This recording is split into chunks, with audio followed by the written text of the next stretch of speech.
Merci de vous installer encore confortablement pour celles et ceux qui nous rejoignent.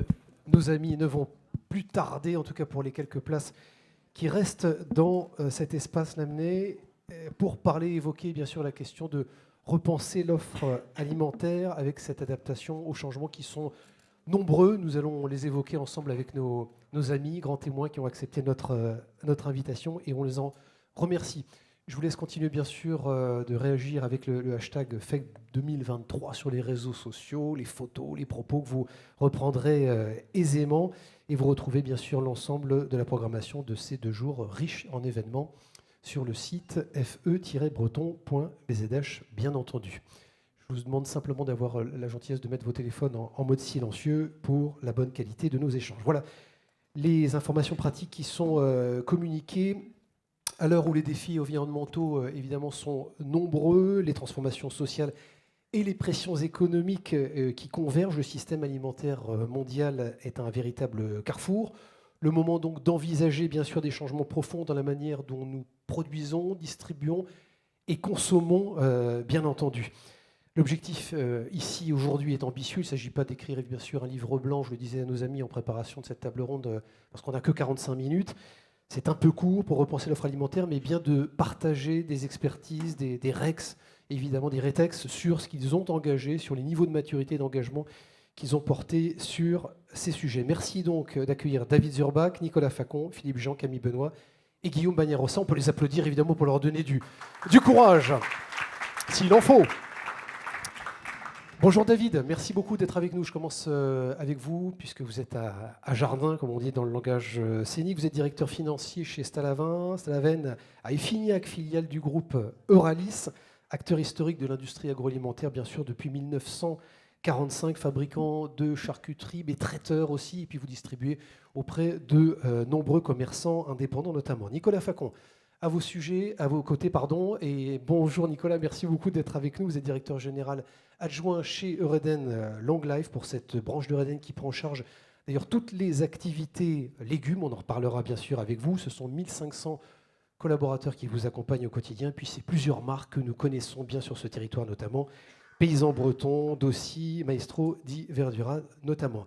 Philippe Jean, bonjour Philippe, merci beaucoup d'être avec nous, directeur général de Delarte, l'enseigne Delarte qui fait partie du groupe Leduf, groupe évidemment international, fondé en 1976 par Louis Leduf, bien connu sur le territoire, les marques Brioche Dorée, Delarte notamment, Brie d'Or et Cité Gourmande. Je n'en cite justement que quelques-unes. Delarte pour vous est une chaîne de restaurants spécialisés, cuisine italienne, vous le savez, créée en 1984, 250 millions d'euros de chiffre d'affaires, 3800 collaborateurs, 209 restaurants, dont 90% de franchisés. Je parle sous votre contrôle, mon cher Philippe, vous n'hésiterez pas à me corriger. Camille Benoît, bonjour Camille, merci d'être avec nous. Vous êtes directrice générale du pôle agroalimentaire du groupe Roulier.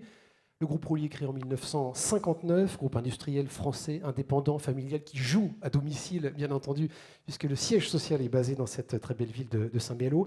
4 milliards d'euros de chiffre d'affaires, 9200 collaborateurs présents à l'international dans plus de 120 pays et plusieurs activités. Bien sûr, vous nous en parlerez, la nutrition végétale et animale, l'agroalimentaire, la plasturgie et l'algologie. On en parlera aussi dans ces sujets d'innovation. Et enfin, Guillaume Bagnarossa. Bonjour Guillaume, merci beaucoup d'être avec nous. Vous êtes professeur associé à Rennes School of Business, qu'on connaît bien sur cet événement, bien sûr.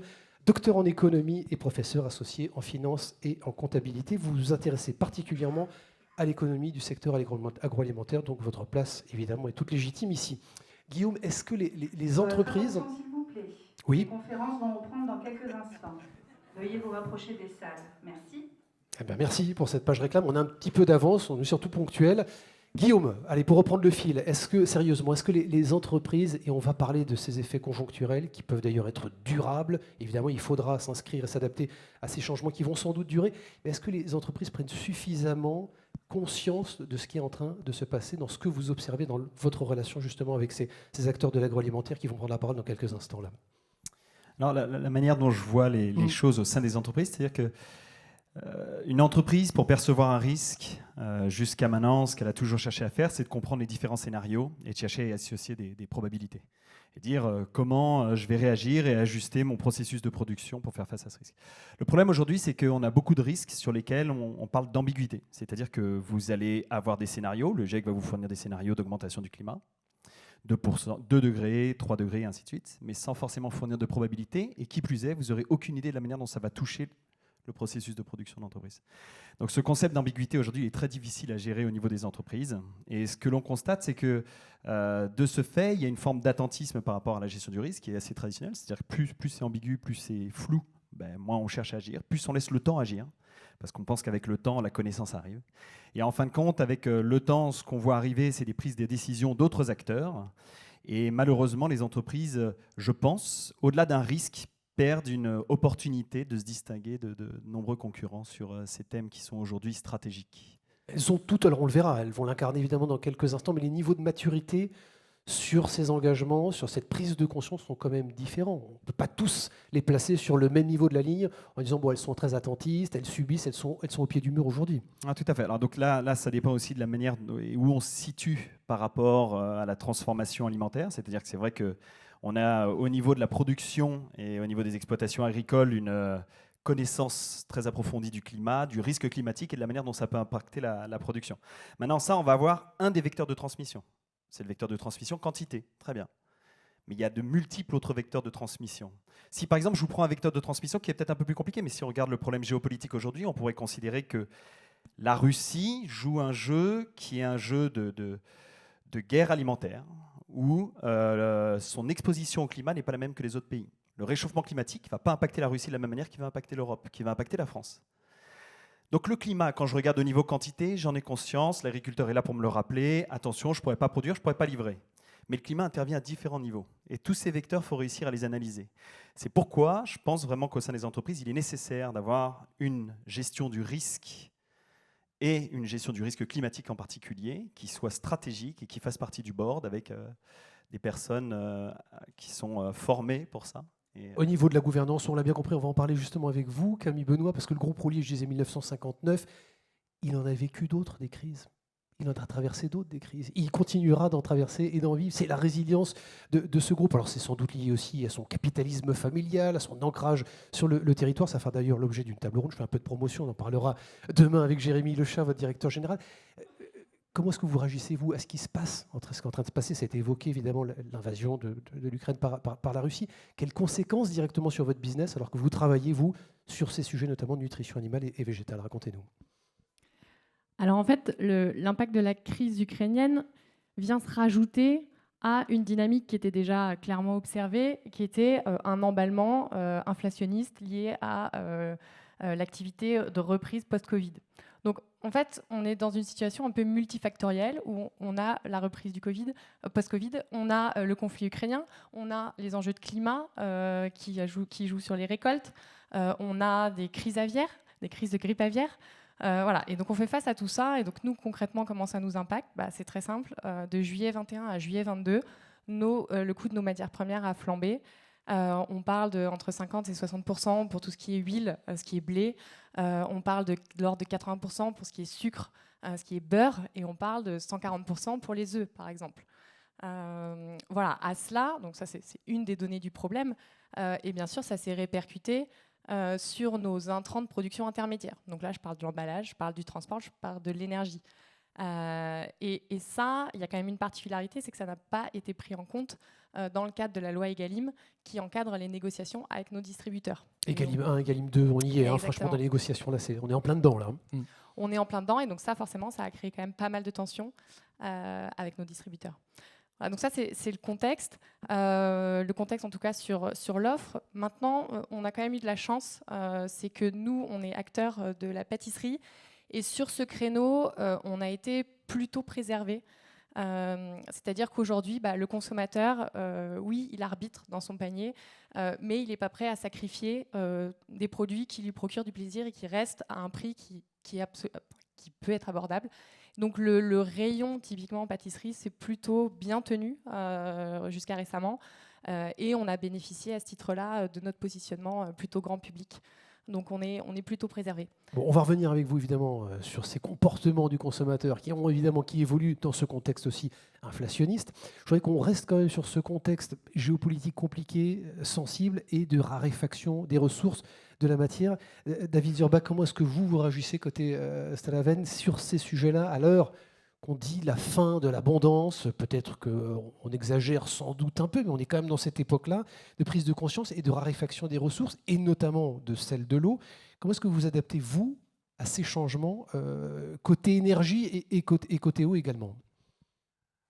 Alors, chez Stalaven, jusqu'à présent, on n'a pas été en avance sur ces sujets, hein, pour être très transparent.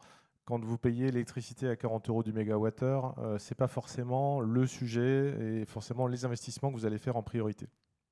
C'est vrai que depuis maintenant plus d'un an, on a eu un coût d'électricité qui a été multiplié par 4, par 5, par 6 en fonction des contrats qu'on pouvait avoir. Et ça nous a mis sous contrainte et ça nous a obligés à prendre des décisions, d'anticiper certaines décisions qui pouvaient être peut-être portées un peu plus tard. Je vais vous donner un exemple. On a refait complètement une unité de production pâtisserie salée sur les 2 dernières années. Et sur les 10 millions d'euros d'investissement que nous avons réalisés, nous avons contraint 20% de ce budget sur des investissements qui étaient liés directement à la baisse de la consommation énergétique ou eau. Donc ça fait à peu près 2 millions d'euros. Nous, on consomme beaucoup d'énergie sur le froid, sur le chaud. Le froid pour maintenir les produits au frais, et puis bien sûr le chaud pour les cuire. Donc nous avons fait en sorte d'investir et d'acheter de nouvelles machines qui étaient moins consommatrices d'énergie. À côté de ça, il y a eu d'autres réflexions, c'était évidemment pas suffisant. On a également une réflexion sur la consommation quotidienne d'électricité, avec on parle beaucoup des éco-gestes. On a également travaillé notre organisation, c'est-à-dire qu'on a des réflexions sur passer des organisations de production de 5 jours à 4 jours, c'est-à-dire de fermer en fonction de la saisonnalité une journée notre outil de production pour vraiment faire des économies d'énergie. Et nous avons également intégré l'ensemble des collaborateurs dans l'économie d'énergie en mettant la baisse de la consommation d'énergie et les éco-gestes comme critères d'intéressement. Donc ça a été directement rémunérateur auprès des collaborateurs. Et vous arrivez à les embarquer là-dessus? Il n'y a pas d'effet de résistance? Il faut faire encore de la pédagogie, évangéliser? Non, ça a été très facile, puisqu'effectivement, depuis plus de 12 mois, depuis plus d'un an, tout le monde, on parle beaucoup d'économie d'énergie chez soi. Donc forcément, les éco-gestes, on en parle beaucoup et ça a été quelque chose qui a été assez naturel. Et on a eu des résultats puisqu'on a baissé de 10% notre consommation énergétique sur les 12 derniers mois. Donc ça a été un vrai résultat. Alors au départ contraint, mais on a eu un résultat économique lié aux actions qui ont été mises en œuvre. Bon, vous arrivez quand même à ne pas entamer vos niveaux de production pour autant? Vous restez quand même productif malgré cette baisse ou ces réménagements des horaires? Alors oui, puisque c'est un travail sur l'organisation du travail, sur la planification. On n'est pas à réduire le temps de production, on est plus à réfléchir sur comment mieux produire toujours autant tout en consommant moins. Nicolas Facon, on reste aussi sur ce contexte de raréfaction, dans le sillage de ce que vient de dire justement David et Camille. Vous êtes au contact des agriculteurs au quotidien. Comment est-ce que vous les accompagnez, notamment sur ce sujet intrant? C'est vraiment, alors là, en rebond avec ce que vient de dire Camille, c'est à quoi est confronté Roulier, notamment dans ce contexte géostratégique aigu. Bon, effectivement, on a vécu ce cumul de crises et d'impacts directs et indirects. Donc notre rôle, en fait, c'est d'accompagner notre amont agricole, nos producteurs, puisqu'on est une coopérative. Et on a 1300 agriculteurs en Bretagne qui cultivent des légumes. Donc notre rôle, c'est de les accompagner à la fois, je dirais à plusieurs titres, à la fois l'accompagnement technologique, en fait, puisqu'aujourd'hui, il y a des solutions qu'on met en place.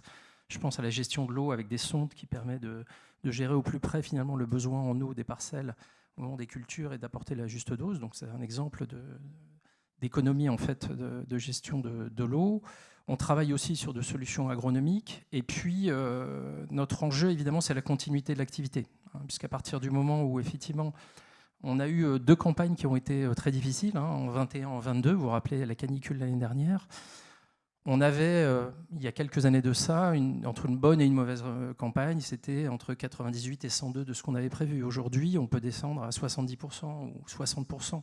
Avec les aléas climatiques. Donc on est déjà, en fait, aujourd'hui, les producteurs agricoles, ils sont déjà confrontés, en fait, au changement climatique et à ses impacts. Donc notre rôle aussi, c'est d'anticiper ça et on en parlera, de raisonner en contractualisation de filière. On est déjà en contractualisation en amont, c'est-à-dire qu'on ne produit que ce qu'on sait vendre. Et ça, on le fait au niveau de la fabrication industrielle, mais on remonte jusqu'à la production de légumes. Et on fait la même chose vers l'aval avec nos partenaires distributeurs de contractualisation, de sécurisation. Et tout le monde a bien vu à travers le Covid, l'Ukraine, que la sécurisation finalement de la filière alimentaire, ça concernait tout le monde et que tout le monde pouvait être impacté. Et donc une sécurisation des deux côtés, à la fois moyen terme, pluriannuel, on est sur des engagements de 4 à 5 ans, où on se garantit les volumes, et puis une transparence des prix, une sécurisation des prix. Donc c'est aussi le premier rôle, c'est d'apporter un débouché économique aux producteurs. Sécurisation des débouchés pour les agriculteurs. Je reviens sur le climat. Vous évoquiez la campagne 2021-2022. Quid 2023 ? On est en plein dedans.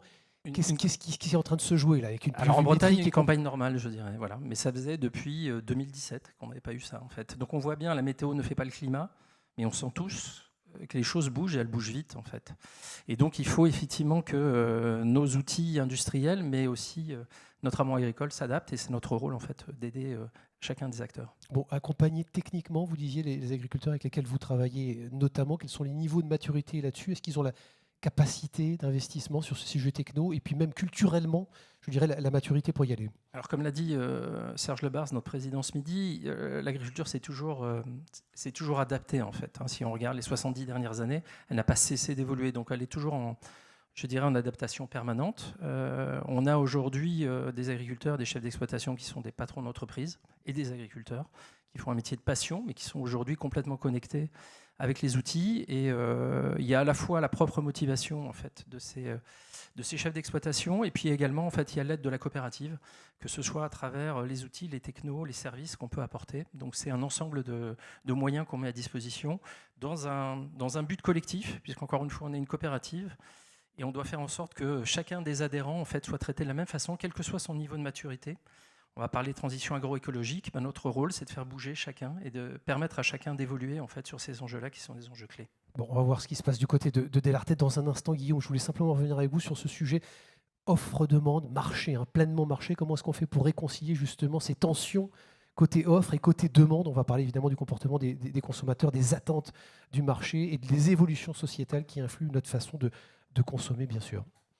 Oui, alors c'est vrai qu'aujourd'hui, on demande aux entreprises justement de s'adapter et de créer une sorte de résilience qui permet de marier offre et demande. Mais en fin de compte, il faut considérer que la résilience ne devrait pas s'analyser au niveau d'une entreprise. C'est un système alimentaire qui doit être résilient. C'est un système alimentaire local en Bretagne, c'est un système alimentaire européen qui doit être résilient. Ça veut dire quoi? Ça veut dire que, en fait, et je pense que là, l'exemple de Reden est assez parlant là-dessus, c'est qu'il faut prendre en compte toute la chaîne de production et de transformation pour créer une résilience commune.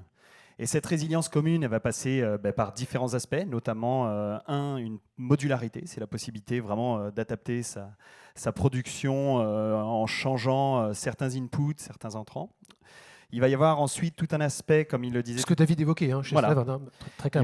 Il va y avoir l'aspect de diversification qui est souvent utilisé par les entreprises. Donc je vais diversifier mon fournisseur, je vais diversifier mes sources, mes clients.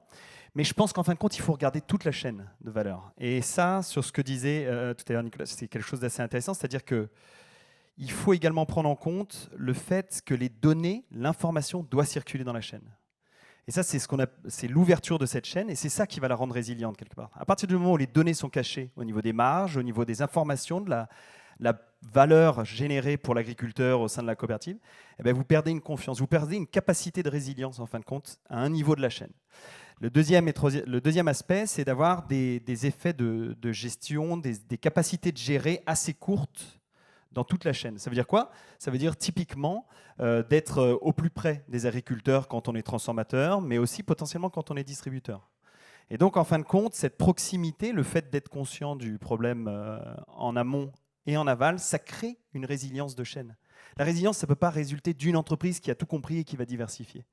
Parce qu'en fait, à un moment ou l'autre, un des chaînons va souffrir et en fera souffrir l'entreprise. Et la dernière possibilité, c'est de passer par des réserves. Et donc les réserves, là, c'est ce qu'on voit aujourd'hui avec des stratégies d'entreprise sur des réserves d'eau, des réserves de ressources, et ainsi de suite. Cette chaîne, elle existe réellement? Est-ce qu'elle a bien existé un jour ou elle est grippée simplement pour le moment? On voit bien la relation. Alors, on n'a pas de distributeur autour de cette table ronde, mais on voit bien que la relation est compliquée. C'est plus facile en Allemagne. Pourquoi c'est compliqué en France?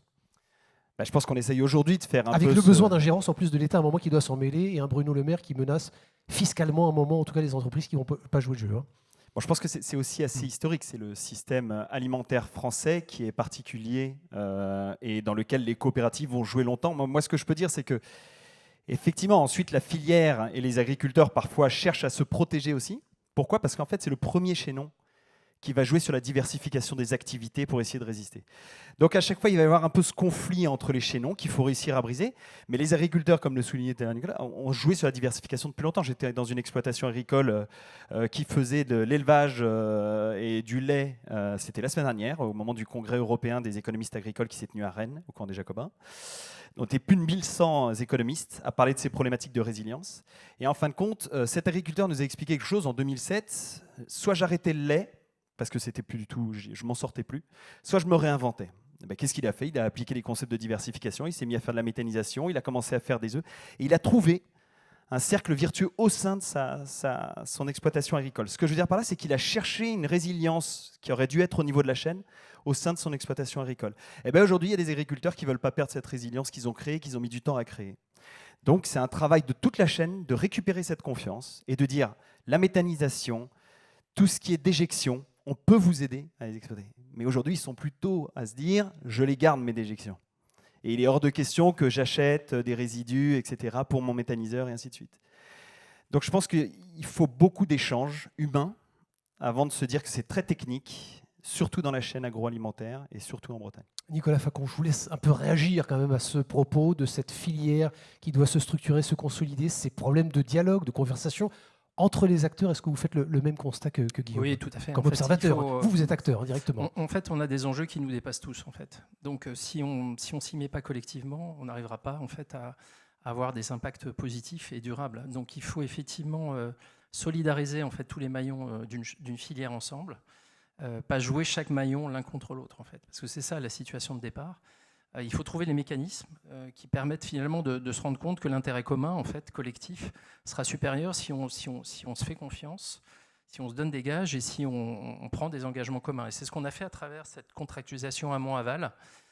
C'est ce qu'on met en place. Et c'est l'effet bénéfique aussi des crises. C'est-à-dire que c'est quand on a la tête dans le mur qu'on se rend compte qu'il faut bouger au fil. Donc c'est vrai que la succession de crises qu'on a pu avoir ces 3 dernières années a montré aux différents acteurs qu'il fallait avancer et qu'on ne pouvait pas continuer à fonctionner comme ça.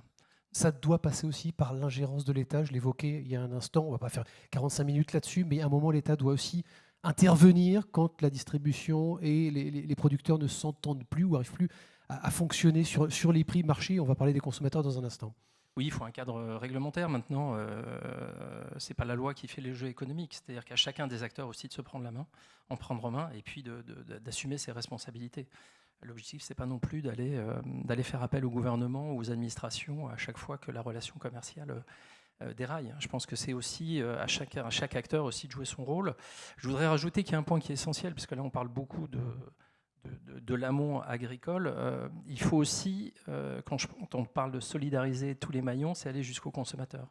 Puisque finalement, les efforts, les investissements que fait notamment le monde agricole, ils doivent se retrouver en termes de reconnaissance par le consommateur et le grand public, et également de reconnaissance économique. Donc tout l'enjeu, et c'est le rôle d'ailleurs de ce qu'on fait nous avec la marque Dossi, puisqu'on est à la fois une marque très connue des Français, présente dans plus d'un foyer sur 2, et puis en même temps on est une marque de coopérative.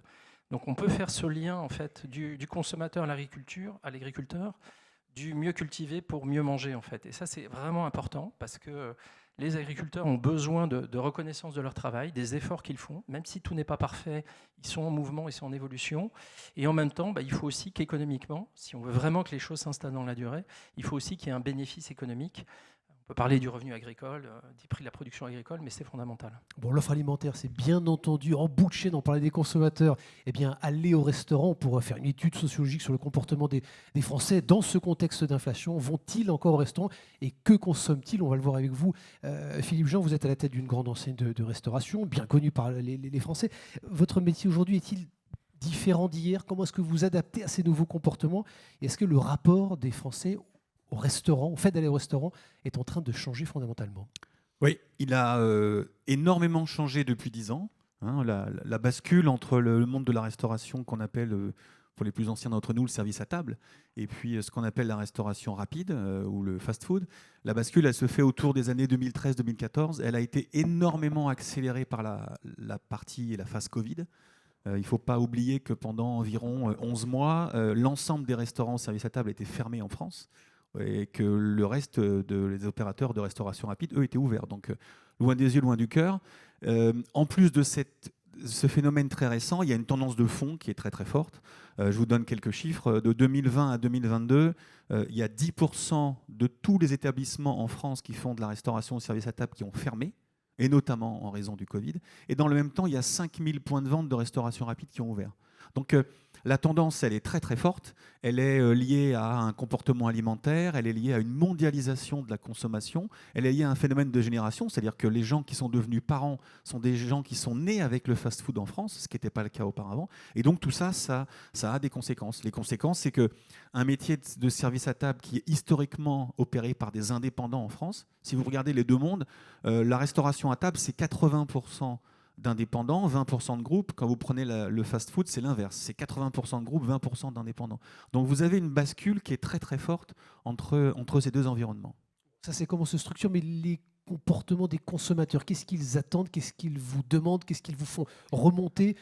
Pourquoi est-ce qu'ils vous tournent le dos? Est-ce que ça veut dire que vous êtes, vous, dans la fin d'un modèle Delarte, ou est-ce que vous allez vous réinventer? Alors, Delarte, j'espère que non. Mais en tout cas, je ne crois pas. Non, je pense malheureusement, il y a des exemples très récents de disparition de réseaux. Courtepaille, pour ne pas le nommer, Courtepaille était la plus ancienne des enseignes de restauration à table en France. Qu'est-ce qui n'a pas fonctionné, Philippe? Comment vous observez ça? Qu'est-ce qui n'a pas fonctionné? Pourquoi ils ont disparu? C'est ce qu'on appelle le renouvellement de la génération de consommateurs. C'est-à-dire que vous nourrissez des gens qui viennent vous voir, et puis au bout d'un moment, ils se lassent, et vous ne savez pas comment adresser la nouvelle génération, celle qui arrive. Donc, par rapport à votre question, qu'est-ce qu'ils demandent? D'abord, ils demandent à manger chez eux. Ça, c'est nouveau. Ça fait quoi, 4-5 ans qu'on est confronté à ça en France. Ça a été évidemment complètement emphasé par la partie Covid. Aujourd'hui, les plus jeunes d'entre nous, en tout cas pas moi, mais nos enfants, ils font une soirée Uber Eats. Ils sont 5, ils commandent 5 plats différents chez un agrégateur et puis ils se font livrer. Ensuite, les consommateurs viennent moins. Je crois qu'il n'y a pas une enseigne de restauration à table qui a retrouvé ses niveaux de fréquentation de 2019. Par contre, quand ils viennent, ils ont envie d'être divertis. Ils ont envie que le service soit vraiment de qualité. C'est-à-dire qu'il y a un arbitrage de la dépense. Le dernier sondage de LSA du 31 août, 58% des Français déclarent que la première dépense qu'ils vont arbitrer dans les mois qui viennent, c'est la restauration. Voilà, c'est la première. Tout en bas, il y a l'habillement, les chaussures, qui restent encore des espèces de dépenses subites. Mais pour la restauration, on vient moins souvent. Quand on vient, on veut s'éclater, entre guillemets. Donc nous, par exemple, on est un réseau, vous l'avez dit, de 200 restaurants, 90% en franchise. On regarde comment transformer des restaurants qui, historiquement, sont positionnés sur des flux. On regarde comment les transformer en des lieux destination. Qu'est-ce que je peux faire quand moi, je suis franchiseur pour donner envie à des clients de venir? On va animer des soirées, on va faire rentrer des troupes théâtrales dans des restaurants, on va faire des blind tests dans les restaurants, on va faire des soirées DJ dans des restaurants. Il y a encore 5 ans, 10 ans, jamais on n'aurait pensé à ça. On pensait que la puissance de la marque, elle suffisait à attirer un flux de clients. Aujourd'hui, ça n'existe plus. Donc, on les nourrit chez eux, souvent, donc on fait de la livraison. On les nourrit dans nos restaurants de manière différente. Et puis, on adresse des moments de consommation. L'afterwork, par exemple, c'est un truc qui est en train de monter en France. La conversion sortie de bureau, 17h30, 18h. Vous vous rendez dans un lieu, vous buvez un verre, vous prenez un petit truc à partager. Et puis, comme vous vous sentez bien dans ce lieu, pour peu qu'il y ait un petit peu d'animation culturelle, sportive, musicale, vous y restez. Donc ça, c'est un gros travail qu'on est en train de faire. Et pas forcément le vendredi. Ça peut être toute la semaine, tout au long de la semaine, évidemment, oui, tous les soirs. avec modération. Est-ce que quand même vous sentez une américanisation, le mot est peut-être pas très heureux, de notre société et de nos comportements alimentaires aujourd'hui? Oui, évidemment. Quand vous dites ça, quand vous dites soirée Uber Eats, quand vous dites le petit plaisir personnel, satisfait, etc., tout seul chez soi, livré, l'acte de manger ensemble, très latin, très français, de qualité, est-ce qu'il est en train de disparaître concrètement? Ça, c'est ce qu'on nous a dit il y a 10 ans, quand on nous a dit le burger ne viendra jamais en France. Voilà, on nous a tous dit ça, on n'est pas des Américains, on est des Latins. Résultat, 43% du chiffre d'affaires de la restauration en France, il est fait avec de burgers. Voilà. 50% des chaînes de restauration qui existent en France sont des chaînes qui font du burger. Donc ça veut dire qu'on y est. C'est pas quelque chose qu'on peut nier, on peut se rouler par terre et puis faire ce qu'on veut, ça arrive, c'est arrivé. Donc il faut prendre ça en compte. Et c'est comme ça. Donc oui, c'est un fait. Il n'y a pas de fatalité. Et on parle de mondialisation. Aujourd'hui, on connaît tous dans nos activités un très très fort recul de la livraison. Parce que les consommateurs ont compris que mettre 4, 5, 6 euros en plus d'un coût de repas livré, finalement, ça n'a pas de sens. Donc dans tous les pays du monde, dans toutes les activités livrées, on a un très très fort recul de la livraison. C'est des marqueurs qui sont très très importants pour nos business. Bon, chez Stalavin, est-ce qu'on peut faire, est-ce qu'on peut faire un burger français? Est-ce qu'on peut imaginer, d'abord, est-ce que c'est un phénomène passager? Vous pensez que bon, voilà, le burger va avoir son temps, puis on va tourner, on va essayer de manger autre chose? On sait faire quand même en France, on a une tradition culinaire importante. On ne va pas se contenter de manger des burgers encore longtemps. Mais est-ce qu'on peut s'adapter justement à cette demande du marché aujourd'hui des consommateurs sur ce sujet-là? Alors, chez Stalaven, on ne fait pas de burger. On fait des plats cuisinés, on fait de la charcuterie, du jambon, etc. Mais on ne fait pas de burger. Donc, on a une adaptation. Enfin, on doit s'adapter au marché très clairement. Alors, après le Covid, nous avons bénéficié du Covid parce que la fermeture des restaurants, le manger chez soi, les consommateurs ont beaucoup mangé chez soi. Donc nous distribuons, nous livrons un circuit de boucher, charcutier traiteur et la GMS qui a fortement bénéficié de cette période et notamment de la fermeture des restaurants. Aujourd'hui, on constate que, il y a un nouveau phénomène dont on a déjà parlé, c'est l'inflation, qui a fait que cette inflation a un impact direct sur la façon de consommer des consommateurs, des clients. Et on arrive, Dominique Schelcher en a parlé tout à l'heure, on arrive à un changement de consommation du fait de l'inflation.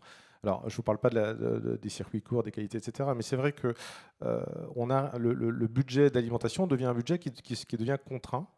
Ce qu'on ne pensait pas. Moi, je pensais que les consommateurs allaient continuer à manger quoi qu'il arrive. Maintenant, aujourd'hui, il y a des consommateurs qui sautent des repas, qui mangent moins. Donc, il y a des baisses de volume de certaines familles de produits. Oui, parce que Philippe parlait des arbitrages pour aller au restaurant. Là, il s'agit quasiment même de se nourrir, c'est-à-dire de consommer, d'aller au supermarché. Les consommateurs achètent moins. Du fait de l'inflation, ils ont changé leur façon d'acheter. Ils sont allés plus vers des enseignes à bas prix. Ils vont plus vers de la marque des distributeurs plutôt que de la marque nationale. Ça, c'est un fait. Mais surtout, ils consomment moins. Donc, nous devons nous adapter à ce changement de consommation en fournissant et en fabriquant, puisque nous sommes fabricants, nous devons nous adapter à ce changement de consommation en proposant à nos deux circuits, boucher charcutier et GMS, des produits qui sont plus accessibles, qui restent de toute façon toujours avec des origines, avec des produits sains, avec des origines logiques, des origines France, des origines bretonnes quand ça a du sens, mais surtout des produits qui sont moins chers. Parce que ça, c'est une réalité. On ne peut pas ne pas tenir compte de ce changement de consommation. Alors, la contradiction énorme là, que vous êtes en train de lever, parce que un peu schizophrénique quand même. Oui. On nous demande des produits plus sains et en même temps, on nous demande du bio. On n'a jamais vu le bio aussi bas depuis qu'on est dans un contexte inflationniste. Donc, à un moment, les comportements des consommateurs, comment est-ce qu'on fait? C'est quoi l'équation? Comment est-ce qu'on fait du bon, du goûtu et du pas cher? Alors, effectivement, on essaye de changer nos recettes pour qu'elles deviennent plus accessibles. Alors, on fait très très peu de bio chez Stalaven. On avait lancé une fois une gamme de bio, mais c'est vraiment c'est épisodique. Non, mais je parlais du bio parce que c'est assez éloquent. Oui, on a tourné le dos au bio parce qu'on n'avait plus les moyens de se le payer. Alors qu'on l'a demandé, il a été plébiscité pendant longtemps. Mais quand vous faites, nous sommes des cuisiniers, hein, quand vous faites une recette de cuisine, le fait de mettre moins de beurre, moins de crème, c'est pas forcément, ça coûte moins cher, mais c'est pas forcément, en général, c'est meilleur pour la santé. C'est-à-dire que vous faites des produits plus allégés, avec des Nutri-Score plus faibles, moins gras, et du coup, vous améliorez en fait la qualité du produit tout en baissant le prix de revient de ce produit, puisqu'on sait que, alors, même si le beurre aujourd'hui a fortement baissé, mais pendant des mois, le beurre a connu une inflation galopante. Donc, au fait, en s'adaptant, en modifiant certaines recettes, sans forcément dégrader la qualité, c'est ce que j'allais vous demander, on est capable aujourd'hui de rendre des produits moins chers. Et c'est tout le travail de la R&D aujourd'hui qui est fait, d'aller retravailler certaines recettes pour dire comment je fais aujourd'hui pour faire le même produit, toujours en gardant le côté qualitatif, sain, avec les origines. Alors les origines, en fonction des problématiques d'approvisionnement agricole et des cultures qu'il peut y avoir, on doit quelquefois ouvrir certaines origines agricoles, puisque quand vous avez des problèmes de récolte, des problèmes de qualité ou des problèmes de quantité sur certaines récoltes, vous devez ouvrir dans certains cas les origines, enfin les origines de certains produits, mais en tout cas, le retravail de recettes est quelque chose d'essentiel aujourd'hui. C'est un vrai travail qui est fait par la R&D pour rendre nos recettes de plats cuisinés, entre autres, ou de produits à base de pâte feuilletée, plus accessibles. Camille Rouillet, alors côté évidemment agroalimentaire, vous travaillez aussi sur ces sujets. On vous connaît beaucoup sur la partie nutrition animale et végétale parce que c'est votre métier, ce sont vos métiers historiques, moins sur l'algologie parce que c'est évidemment plus récent, et peut-être moins aussi sur l'agroalimentaire. Vous avez des marques dédiées, notamment en biscuiterie, en pâtisserie. Comment est-ce que vous adaptez, vous, à ces besoins, ces attentes de nouveaux consommateurs, prosommateurs, je ne sais plus comment parler de cela, qui attendent de la transparence, de la qualité, du goût et du pas trop cher, si c'est possible? C'est ça, c'est exactement cette même logique, c'est-à-dire qu'on a quand même une contrainte de positionnement prix. Nous, on y répond à travers une gamme de produits qui est assez élargie. On est capable de faire du très premium, on est capable de faire du plus accessible et de la MDD. Donc à tous les portefeuilles, vous exactement. adressez. Bon. Et on revient à ce principe de diversification. Et après, bien sûr, on travaille notre offre et en fait, c'est vertueux. Typiquement, travailler sur les emballages. Nous, on fait un gros effort là-dessus. On a supprimé le suremballage. On est en train de travailler pour supprimer pour que l'ensemble de nos packaging soit recyclable d'ici 2025. C'est aussi une façon de baisser nos coûts et donc de le répercuter dans le prix final. On travaille énormément sur le clean label aujourd'hui, donc c'est supprimer tous les additifs que l'on rajoute dans nos recettes. Effectivement, travailler la qualité de nos recettes, moins de conservateurs, plus de matières grasses hydrogénées, plus de colorants. Voilà. Donc ça aussi, ça joue sur le prix. Donc voilà, il faut essayer de tenir compte de cette équation. Mais il y a énormément de choses qu'on fait. On s'inscrit aussi évidemment dans le cadre du projet de décarbonation du groupe. À ce titre-là, on est en train d'avancer sur des projets d'autoconsommation sur du photovoltaïque. Voilà, donc on a énormément de choses qui, je pense, peuvent nous permettre à la fin d'avoir le bon positionnement prix avec des produits de qualité. 84% de vos produits aujourd'hui sont clean. Ça coûte cher à rouler? En fait, c'est de l'innovation, mais à terme, à terme, on s'y retrouve énormément, bien sûr. Guillaume, comment est-ce que vous réagissez quand vous entendez ça là, il y a des vraies mutations, des vrais justement engagements forts. Je vous dis que c'est un investissement, évidemment, ce n'est pas un coût, c'est un investissement pour rouler, mais il y a des mutations à tous les étages. On parlait évidemment du packaging. Ça veut dire que les consommateurs aussi sont attentifs à ces sujets. Goût, prix, évidemment, transparence, traçabilité et packaging également. Complètement, ouais. Alors, je pense qu'aujourd'hui, on paye le prix aussi d'un excès de labels. C'est-à-dire qu'en fait, l'inflation aujourd'hui... un problème de lisibilité. Voilà. Et la Commission européenne a très bien compris ça. Ouais. La semaine dernière, on a eu quelqu'un de la Commission qui a dit, elle appelait ça Fast and Furious. C'est-à-dire qu'on a été vite, on a créé beaucoup de labels, et aujourd'hui, tout le monde s'y perd. Et en fait, qu'est-ce que fait le consommateur? Il y a eu un peu de communication aussi, un peu de cosmétique. Et ce qu'il y a, c'est que les cahiers des charges ont tendance à se marcher un peu sur les pieds. Et du coup, que fait le consommateur? Le consommateur, dès que l'inflation se présente, il se dit, je vais rester vert, je vais prendre du HVE, mais j'arrête le bio. Et puis ensuite, il va passer HVO, il va faire un arbitrage, il va se dire, maintenant, ça a encore augmenté, je vais repasser 1 degré en dessous. Et en fait, il va faire des arbitrages, que ce soit au niveau de la consommation, mais aussi au niveau de sa consommation des ressources environnementales, si on peut y associer un label. Donc je pense qu'aujourd'hui, c'est effectivement un problème, encore une fois, de filière, et que les filières, en fin de compte, doivent chercher à clarifier quelque part les labels utilisés pour éviter que les cahiers des charges se marchent sur les pieds. Après, l'innovation aujourd'hui, effectivement, ça vient de toutes ces entreprises, c'est merveilleux à voir, mais il faut que la lecture du consommateur soit toujours aussi claire, à mon avis. Si on fait l'innovation pour brouiller les pistes, on perdra le consommateur dans des phases d'inflation et dans d'autres périodes similaires. Merci Guillaume. Alors, je voudrais qu'on parle aussi des légumes avec vous, Nicolas Facon. Chez Eureden, Long Life, la France qui importe beaucoup, alors ça je l'apprends avec vous, beaucoup de légumes pour satisfaire sa demande. On n'est pas capable aujourd'hui de satisfaire la demande France. On est obligé d'importer. D'où ça? D'abord, merci de nous éclairer là-dessus. Et puis pour les consommateurs qui achètent ces légumes, comment est-ce que vous voyez cette question? Est-ce qu'il va falloir à un moment arrêter de consommer des carottes ou arrêter de consommer des petits pois ou des haricots parce qu'on n'aura pas suffisamment la capacité en tout cas de répondre à ces besoins? Alors c'est l'ensemble des légumes, de la consommation des légumes. En fait, si on regarde à la fois les légumes frais et puis les légumes surgelés en conserve, effectivement, on a une balance commerciale qui ne cesse de se dégrader, on va dire. En tout cas, on est plutôt aux alentours de 70% en fait, d'approvisionnement en France en termes de consommation. Ce n'est pas notre cas en fait. Pour ce qui est de Dossi, plus de 91% des légumes que l'on vend sont semés, récoltés, transformés en France. On tient évidemment à travailler à la souveraineté alimentaire, à la souveraineté agricole. On en a parlé. Je pense que le Covid, l'Ukraine a montré qu'on pouvait se trouver en situation de pénurie et que c'était un enjeu finalement de sécurité nationale, voire européenne. Donc c'est un enjeu qui est fondamental. Pour ça, effectivement, il faut à la fois... la demande d'origine est une demande très forte en fait, des consommateurs.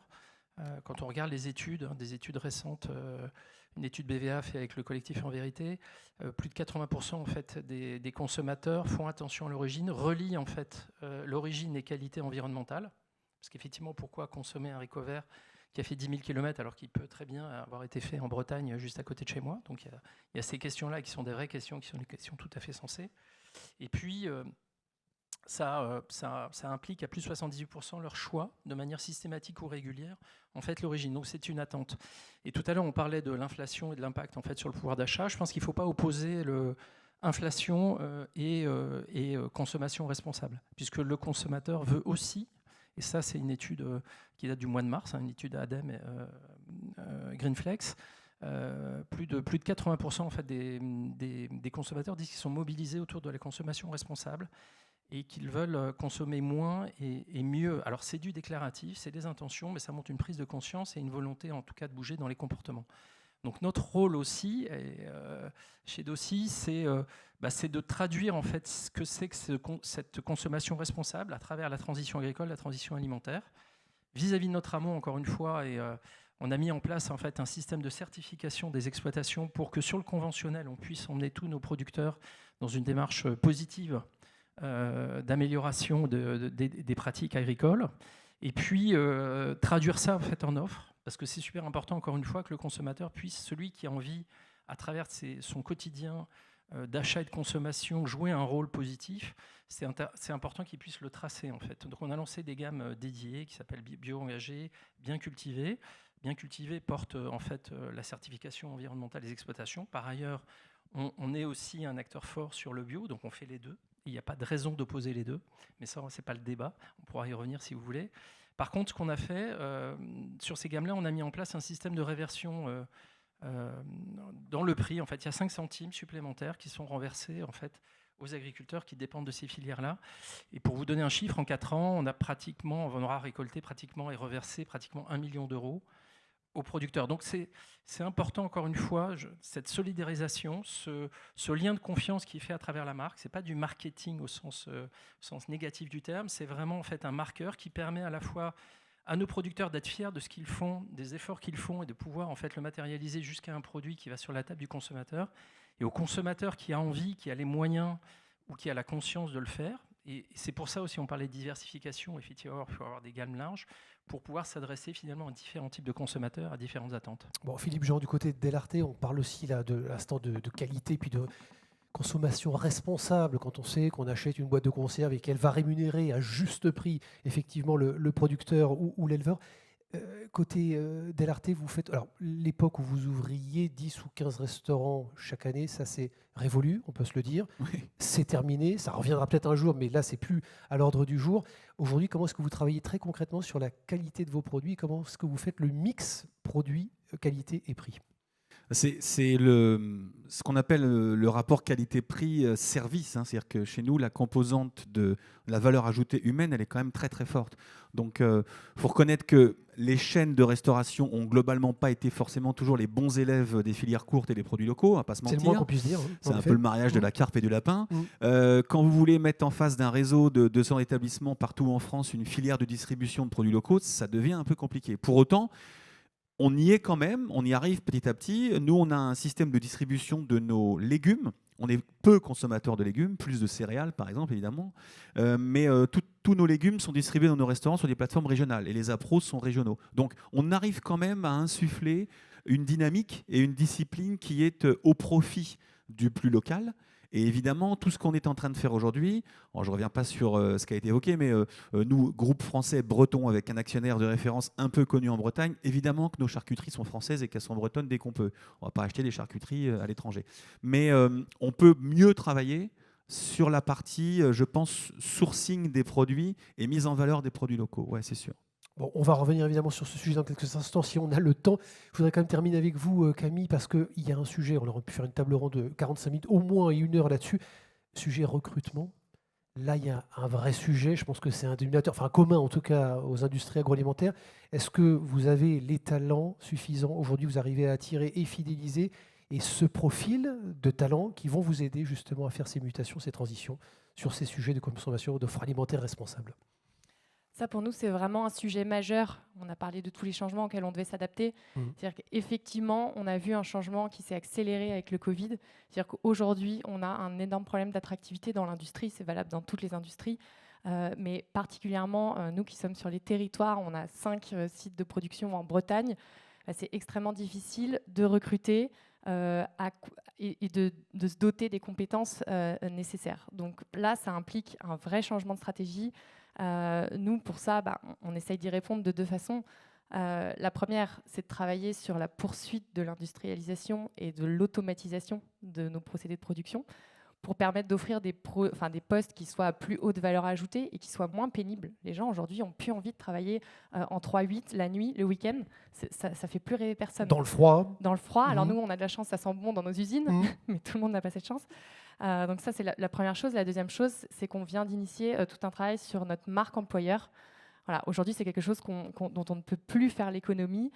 Comment on attire, comment on forme, comment on fidélise, et en particulier nos opérateurs industriels. C'est essentiel. Bon, Guillaume, peut-être pour terminer cette table ronde, évidemment, on aurait pu parler pendant des heures de tous les sujets. Est-ce que justement les entreprises là qu'on voit sont prêtes, sont matures sur ces sujets? Et puis évidemment, la question de l'eau, parce qu'on aurait pu aussi en parler pendant 1 heure. Il y a une question de gestion de l'eau. On ne va pas pouvoir stocker et faire des bassines ou des super bassines en permanence. Comment est-ce qu'on va pouvoir répondre aux besoins en eau des industriels à moyen long terme? Alors, effectivement, avec une pluviométrie capricieuse, évidemment, et puis évidemment un réchauffement climatique qu'on constate depuis maintenant quelques années.